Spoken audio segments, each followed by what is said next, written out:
Pagi itu, suasana pasar Cibinong tampak seperti biasa. Ramai, hiruk-pikuk pedagang, dan pembeli yang saling tawar-menawar. Di sudut pasar yang dekat dengan lapak sayuran, ada seorang nenek tua bernama Mak Iyah, penjual gorengan yang sudah puluhan tahun berjualan di situ. Usianya sudah lebih dari 70 tahun, tubuhnya ringkih, tapi semangatnya kuat. Dengan gerobak kecil berisi tahu isi, tempe mendoan, dan bakwan, Mak Iyah sudah dikenal banyak orang karena keramahannya dan gorengannya yang gurih, namun pagi itu tak seperti biasanya. Beberapa pedagang terlihat gelisah. Itu si Pak Sutarno datang lagi, bisik seorang pedagang buah pada temannya. Pak Sutarno adalah seorang polisi berpangkat rendah yang dikenal galak dan suka menyalahgunakan wewenang. Ia sering berkeliling pasar bukan untuk menjaga ketertiban, melainkan untuk memalak para pedagang kecil, terutama yang tua dan tidak berdaya. Sudah lama kelakuannya jadi buah bibir, tapi tak ada yang berani melapor. Dengan gaya arogan dan langkah berat, Sutarno mendekati gerobak Mak Iyah. Ia mengedarkan pandangannya seolah mencari kesalahan. "Mak, bayar setorannya. Hari ini aku lagi butuh buat beli rokok," katanya sambil mengunyah permen karet. Mak Iyah terdiam. Matanya yang sayu memandang ke bawah. "Pak, hari ini belum laku banyak. Cuma ini yang Mak punya," ujarnya pelan sambil menyodorkan uang Rp2.000. Sutarno mencibir. "2.000? Kamu pikir ini cukup? Jangan bikin aku marah ya, Mak," katanya sambil menendang kaki gerobak Mak Iyah hingga beberapa gorengan jatuh ke tanah. Para pedagang lain hanya bisa diam, takut kena imbas. Mak Iyah menunduk, memunguti gorengan yang jatuh dengan tangan gemetar. Tapi sesuatu yang aneh mulai terjadi tak lama setelah itu. Saat Sutarno berjalan meninggalkan lapak dengan uang hasil palakan, ia merasa bulu kuduknya meremang. Udara pagi yang tadi hangat, mendadak terasa dingin dan berat. Seolah ada yang mengawasi, dan dari kejauhan, terdengar suara geraman, bukan suara manusia. Suara itu rendah, dalam, seperti suara binatang buas mengintai mangsa. Langkah kaki Sutarno makin cepat. Ia mencoba mengabaikan perasaan aneh yang menyelimuti tubuhnya. Dingin, berat, dan seolah ada yang membuntuti. Tapi semakin ia berjalan menjauhi pasar, suara itu semakin jelas. Geraman rendah yang seperti berasal dari dalam dadanya sendiri. Sesampainya di pos kecil dekat terminal angkot, tempat biasa ia nongkrong bersama rekan-rekan sesama oknum, Sutarno tampak pucat. Keringat dingin mengalir meski matahari pagi mulai meninggi. "Tarno, lu kenapa? Muka lu kayak abis lihat setan," tanya Bowo, rekannya sesama polisi, sambil menyeruput kopi. Sutarno tak langsung menjawab. Ia duduk, memegangi kepala, lalu berkata lirih, "Gue dengar suara harimau, tapi nggak ada apa-apa." Bowo tertawa, mengira Sutarno bercanda. "Lu kebanyakan nonton film horor kali. Atau gorengan nenek itu ada jimatnya? Hahaha." Tapi Sutarno tidak ikut tertawa. Malamnya, saat ia pulang ke rumah dinasnya di pinggiran kota, gangguan itu makin parah. Begitu masuk rumah, lampu di ruang tamu berkedip-kedip sendiri. Televisi yang belum sempat dinyalakan tiba-tiba menyala menampilkan gambar semak-semak hutan lebat. Lalu terdengar lagi suara itu, geraman dalam dan menggetarkan dinding. Graar, Sutarno menjerit dan menjatuhkan remote. Ia mematikan televisi secepat mungkin. Tapi ketika ia berbalik ke arah cermin di ruang tamunya, tubuhnya membeku. Dalam bayangan cermin, ia melihat sosok besar berwarna hitam, bermata merah menyala, menyerupai seekor harimau gaib, berdiri di belakangnya, mengintai. Ketika Sutarno menoleh ke belakang, tidak ada siapa-siapa, tapi cermin itu masih menampilkan sosok harimau gaib tersebut, yang kini perlahan membuka mulutnya, seolah ingin menerkam. Sutarno terduduk, tubuhnya gemetar hebat. Ia tak tahu apa yang sedang terjadi. Tapi satu hal mulai terlintas di benaknya, ini semua, mungkin ada hubungannya dengan apa yang ia lakukan pagi tadi kepada Mak Iyah. Malam itu, Sutarno tidak bisa tidur. Tubuhnya menggigil meski tidak sedang sakit. Setiap kali memejamkan mata, sosok harimau hitam bermata merah itu muncul dalam mimpinya.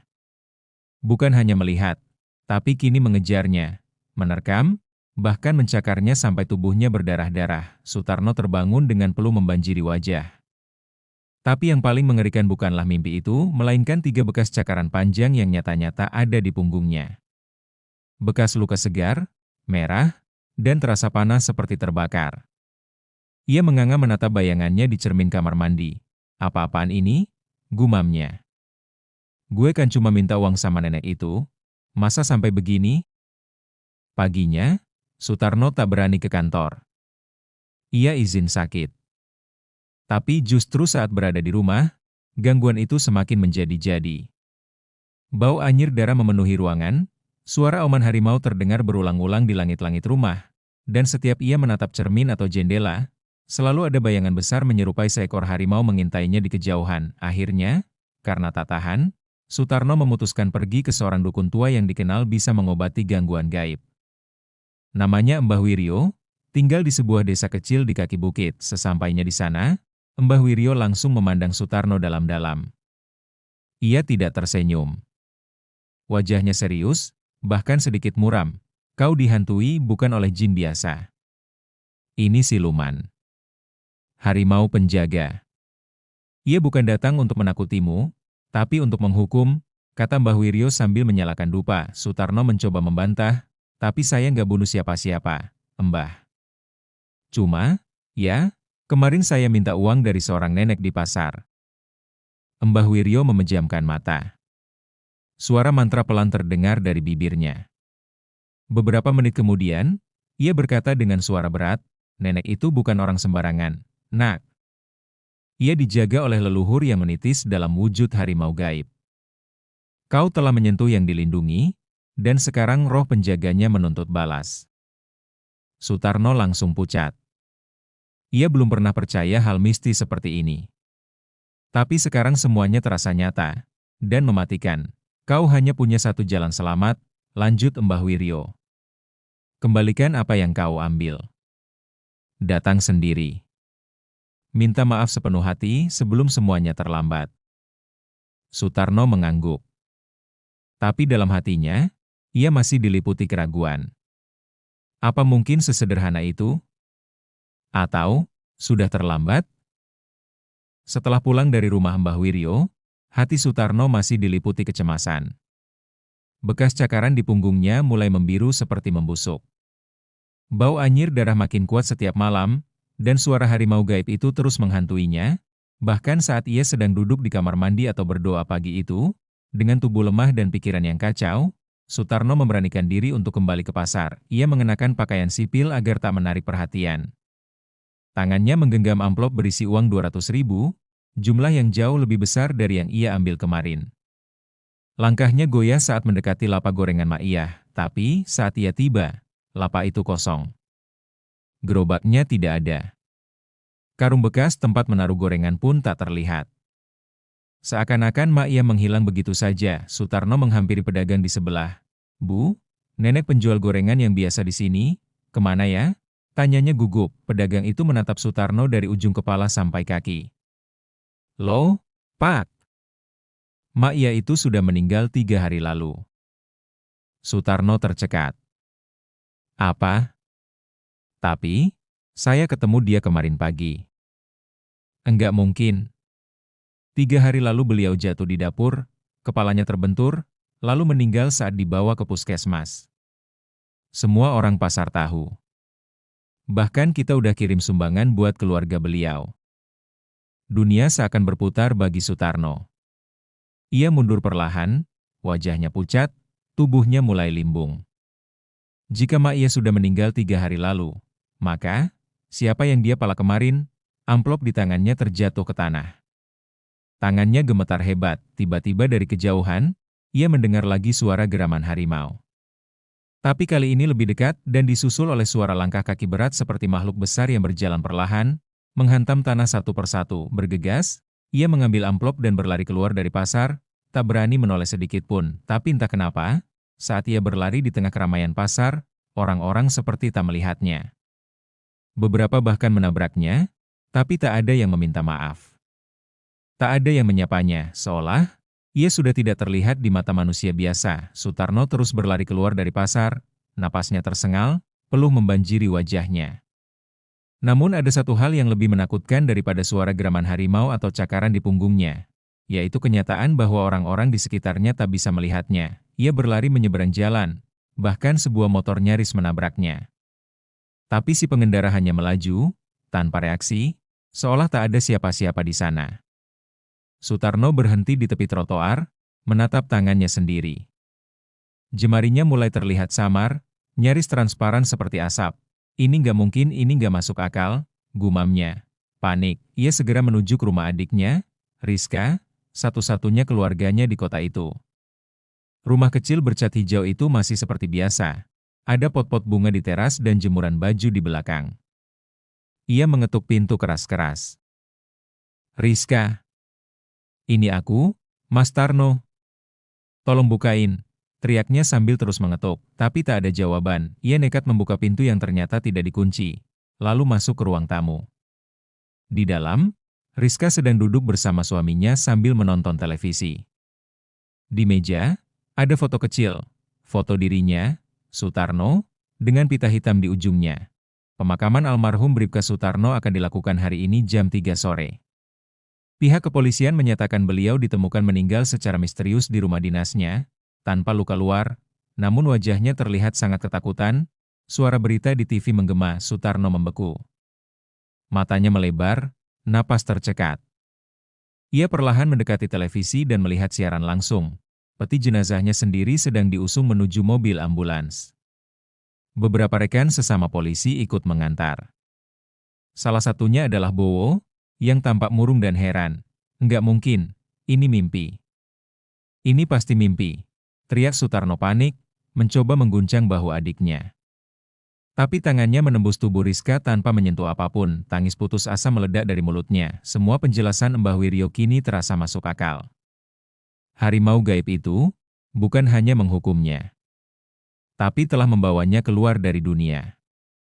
Semua karena keserakahan dan kezaliman terhadap orang yang tak berdaya, tapi pertanyaannya, jika ia sudah mati, kenapa jiwanya masih terjebak di dunia ini? Dan di saat pertanyaan itu muncul, suara itu datang lagi, kali ini jauh lebih dekat, mengaum keras tepat di telinganya. Graar. Sutarno menoleh dengan gemetar, dan di ambang pintu ruang tamu rumah adiknya, sang harimau gaib berdiri, lebih besar, lebih mengerikan, dan kali ini, menatapnya dengan mata yang menyala seperti bara. Sutarno berdiri membatu. Napasnya tercekat. Sosok harimau gaib itu kini nyata di hadapannya. Meski tak satupun penghuni rumah menyadari kehadirannya. Tubuh harimau itu sebesar kerbau dewasa, berwarna hitam legam dengan garis-garis merah membara, dan mata menyala seperti bara api neraka. Dengan langkah perlahan tapi pasti, harimau itu masuk ke dalam rumah. Setiap injakan kakinya membuat lantai berderak seolah tanah menolak kehadirannya. Suasana di dalam rumah mendadak menjadi gelap, seperti senja yang tiba-tiba turun. TV mendesis lalu mati. Lampu berkedip lalu padam. Sutarno mundur, berusaha menjauh. Tolong, aku sudah menyesal, aku sudah mau minta maaf, jangan bawa aku. Teriaknya panik, namun harimau itu hanya menggeram pelan, lalu mengibaskan ekornya ke arah Sutarno. Seketika, tubuh Sutarno terpental menembus dinding rumah dan jatuh di sebuah tempat asing, hutan lebat yang sunyi dan pekat. Tak ada bintang, tak ada bulan. Hanya suara dedaunan kering, dan hembusan angin yang membawa bisikan-bisikan lirih tak dikenal. Ia bangkit pelan. Di mana ini? Tiba-tiba terdengar suara perempuan tua di belakangnya. Lirih, lembut, namun menusuk hati. Kau mengambil yang bukan milikmu, nak, dan tak sempat meminta maaf. Maka jiwamu kini harus berjalan dalam kesunyian yang panjang.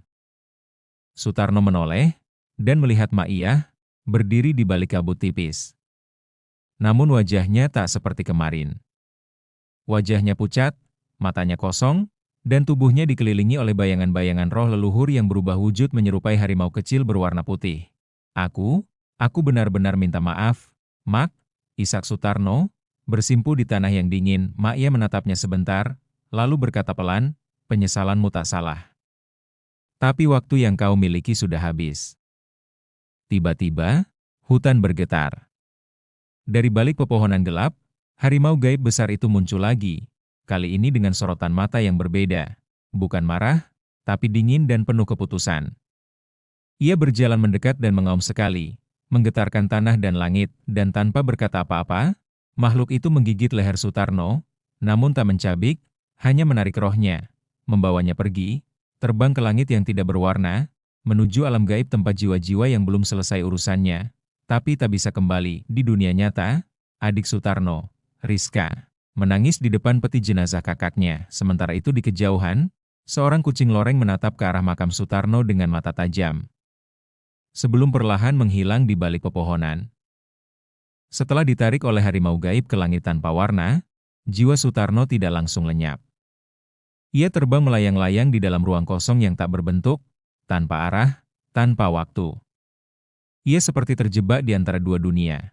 Bukan dunia manusia, tapi belum sepenuhnya diterima oleh alam gaib. Suara jeritan samar dari jiwa-jiwa lain terdengar dari kejauhan, membuat dada Sutarno sesak.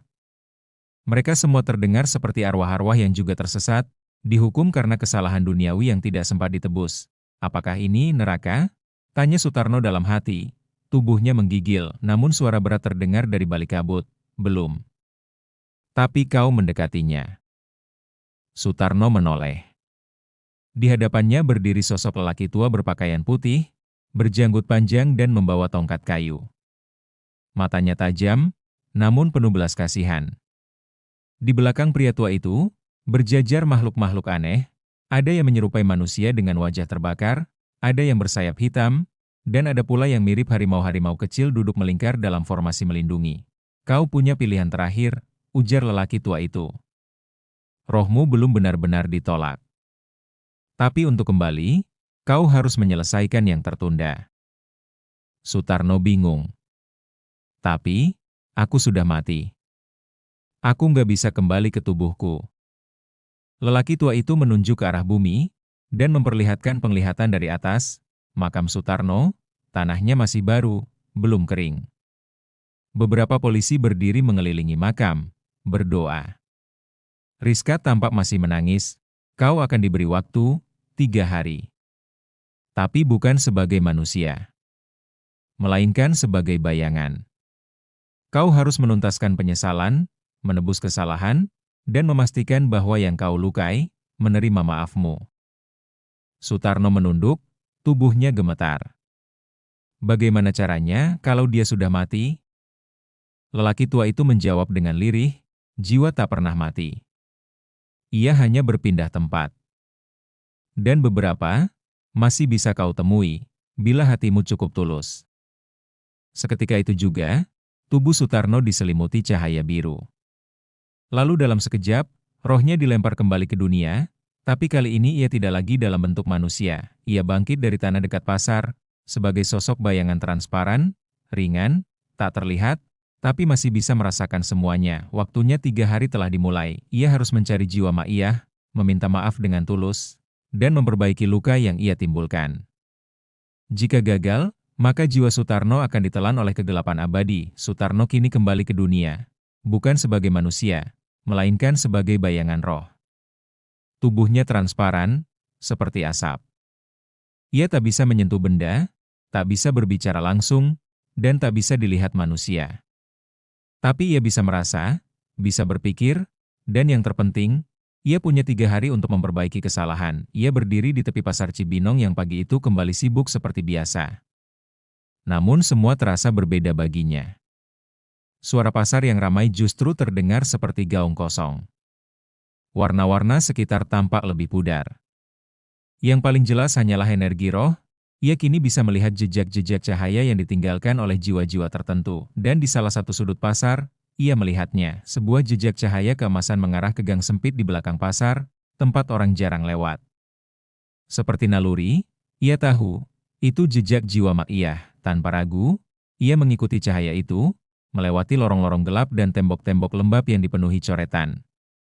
Cahaya itu memancar lembut ke arah sebuah mushola kecil yang sepi, tak jauh dari tempat biasa Ma'iyah beristirahat setiap usai berdagang. Saat Sutarno masuk ke mushola itu, udara terasa berubah. Tidak lagi berat seperti sebelumnya, tapi hening dan hangat. Dan di sudut ruangan, duduk bersila seorang perempuan tua, mengenakan mukena putih lusuh. Ma'iyah. Tapi ini bukan wujud raganya. Ini jiwanya. Wajahnya bercahaya lembut, dan di sekelilingnya berputar lambat titik-titik cahaya kecil seperti kunang-kunang. Sutarno tersentak. Jiwanya ingin menangis. Ia bersimpuh jauh darinya, tapi Ma'iyah seperti langsung tahu. sudah datang akhirnya, ya? Ucap Ma'iyah tanpa membuka mata. Sutarno mendekat, suaranya lirih, Mak, aku minta maaf. Aku serakah. Aku kasar. Aku menyakitimu, bahkan saat kau sudah tak lagi milik dunia ini. Ma'iyah membuka mata. Tatapannya teduh. Kau hanya salah langkah, Nak. Tapi Allah tahu isi hati seseorang. Kau punya waktu, dan kau sudah gunakan. Tapi, aku takut ini belum cukup, bisik Sutarno. Apakah maafmu cukup menyelamatkanku? Ma'iyah menatapnya dengan senyum yang begitu damai. Maafku tidak penting. Tapi kesadaranmu, itulah yang membuka pintu ampunan Tuhan. Tiba-tiba, musola itu dipenuhi cahaya putih. Wajah Ma'iyah mulai memudar perlahan, berubah menjadi kabut bercahaya yang naik ke langit. Ia akan berangkat, menuju tempatnya yang tenang, namun sebelum menghilang, Ma'iyah berkata lembut, tinggal 2 hari lagi, Nak. Tapi satu tugasmu belum selesai. Kau harus memberi peringatan, agar tak ada lagi yang mengulangi kesalahanmu. Cahaya itu lenyap, Sutarno kini berdiri sendirian di musola, menyadari satu hal, penebusannya belum selesai. Ia harus memperingatkan orang lain, tentang akibat zalim pada yang lemah, tentang kekuatan tak terlihat yang menjaga orang-orang saleh, dan tentang harimau gaib yang tak akan pernah lelah menjaga keseimbangan antara dunia dan akhirat. Setelah jiwa Ma'iyah naik ke alam kedamaian, Sutarno berdiri sendiri dalam keheningan musola tua itu. Ia kini tahu bahwa permintaan maafnya telah diterima, tapi penebusan belum usai. Masih ada satu tugas lagi, memberi peringatan kepada dunia tentang bahaya kezaliman dan keserakahan, terutama terhadap kaum lemah dan orang-orang yang tak berdaya. Tapi bagaimana caranya? Ia hanya bayangan roh. Tak terlihat, tak terdengar. Apa yang bisa ia lakukan? Tiba-tiba, Sutarno melihat cahaya biru samar muncul dari lantai musola. Cahaya itu membentuk-bentuk segitiga dengan simbol-simbol kuno, lalu terdengar suara lembut di telinganya, gunakan jalan mimpi. Roh sepertimu bisa masuk ke dalam mimpi mereka yang hatinya masih terbuka. Malam itu, Sutarno mulai mencoba. Ia mengunjungi satu persatu orang-orang yang pernah menjadi rekan dan kaki tangan dalam kelakuan kotornya. Ia memasuki mimpi Bowo, rekan sesama polisi yang dulu sering ikut memalak. Dalam mimpi itu, Sutarno berdiri di koridor gelap, sementara di kejauhan, harimau gaib perlahan mendekat. Bowo, ini aku. Tarno, ucapnya pelan. Bowo dalam mimpinya menoleh. Tarno? Lu di mana aja? Katanya lu, mati. Aku memang sudah mati. Tapi masih diberi waktu sebentar. Lu harus dengar baik-baik, ucap Sutarno dengan mata penuh ketegasan. Ia lalu menceritakan semuanya. Tentang Ma'iyah, harimau gaib, hukuman setelah mati, dan betapa pentingnya menjaga kejujuran dan keadilan, terutama terhadap orang-orang kecil. Kalau lu nggak berubah, lu bakal ngalamin yang sama. Dan kali ini, mungkin nggak ada kesempatan kedua, ucap Sutarno dengan serius. Tiba-tiba, harimau gaib itu muncul dari kabut, mengaum keras, dan Bowo terjatuh dalam mimpinya. Saat ia terbangun pagi harinya, keringat membanjiri tubuhnya, dan jantungnya berdetak sangat cepat. Ia langsung mengambil air wudhu, dan untuk pertama kalinya setelah bertahun-tahun, ia salat subuh. Dengan air mata mengalir di malam berikutnya, Sutarno mengunjungi 2 polisi lain. Kemudian seorang preman pasar. Dan akhirnya, ia mendatangi seorang wartawan muda yang idealis, bernama Damar. Dalam mimpi Damar, Sutarno muncul dan berkata, tulislah kisahku. Bukan untuk membela, tapi untuk jadi pelajaran. Tulis tentang Ma'iyah, tentang pasar, tentang harimau yang melindungi orang-orang saleh. Dunia harus tahu sebelum makin banyak yang jatuh ke jurang yang sama. Pagi harinya, Damar bangun dan langsung menulis kisah itu. Ia menyelidiki, mewawancarai pedagang pasar, dan menerbitkan artikel berjudul, Dosa Pasar yang Dibayar dengan Nyawa, Kisah Mistis di Balik Kematian Bribka Sutarno. Artikel itu viral. Banyak yang tersentuh. Banyak pula yang takut. Tapi yang terpenting, banyak yang mulai berubah, dan saat malam ketiga tiba, tubuh roh Sutarno mulai terasa ringan. Seolah akan diangkat, tapi masih ada satu tempat yang harus ia kunjungi, satu pintu yang belum ia buka, kuburnya sendiri. Malam ketiga. Waktu Roh Sutarno di dunia hampir habis. Udara terasa lebih sunyi dari biasanya. Awan kelabu menggantung rendah di langit. Di kejauhan, terdengar lolongan anjing bersahut-sahutan, tanda malam sedang tak biasa. Sutarno, dalam wujud bayangannya, berdiri di depan makamnya sendiri. Tanahnya masih basah, nisan kayu masih baru dengan namanya yang tertulis samar. Bribka Sutarno, lahir 1979, wafat 2025, tak ada yang menunggu di sana. Tak ada bunga. Hanya seorang perempuan berdiri di dekat pusara. Rizka, adik Sutarno. Matanya sembab, tangannya menggenggam tasbih, dan bibirnya terus melafalkan doa. Sutarno melangkah mendekat, perlahan-lahan. Walau Rizka tak bisa melihatnya, entah mengapa, ia berhenti berdoa dan berkata pelan, seolah berbicara pada udara, "Mas, kalau kau masih ada di sini, aku tahu kau dengar aku. Aku maafin semua kesalahanmu. Aku doain setiap malam. Aku cuma berharap Tuhan masih buka pintu buatmu." Air mata mengalir di wajah bayangan Sutarno. Ia berlutut, menatap wajah adiknya dari dekat. Ia ingin memeluknya, menyentuhnya, tapi ia hanya roh, tak bisa lagi merasakan kehangatan manusia. Lalu tiba-tiba, tanah di sekitar makam bergetar pelan. Angin menderu perlahan. Dari balik kabut, muncul sosok harimau gaib itu lagi, berjalan anggun mendekati makam, tapi kali ini, tak ada kemarahan di matanya. Sorot matanya berubah menjadi tenang, bahkan penuh penghormatan. Ia menatap Sutarno sejenak, lalu membungkukkan kepala, seolah memberi salam perpisahan. Dari balik bayang-bayang, muncul kembali lelaki tua berjubah putih, sosok yang dulu memberinya kesempatan. Ia berdiri tenang, lalu mengangguk perlahan, "Waktumu telah selesai. Pilihanmu membawa peringatan, dan itu sudah lebih dari cukup. Kau bukan roh yang terkutuk lagi. Kini kau adalah jiwa yang sadar." Sutarno menatap makamnya sekali lagi. Perlahan, tubuh roh itu mulai bercahaya lembut. Beratnya hilang, rasa bersalah perlahan luruh, dan tubuhnya mulai terangkat ke atas, meninggalkan bumi, menuju alam kedamaian. Sebelum benar-benar hilang, suara Sutarno terdengar di benak Rizka, entah nyata atau hanya bisikan jiwa. "Terima kasih, Dik. Jaga dirimu. Dan ingatkan orang lain, jangan pernah remehkan dua orang yang teraniaya." Di atas langit, seekor harimau putih bersayap muncul sejenak, sebelum menghilang bersama kabut malam. Dan sejak hari itu, tak ada lagi polisi yang berani memalak pedagang pasar Cibinong, karena semua orang tahu, ada yang menjaga dari dunia tak terlihat.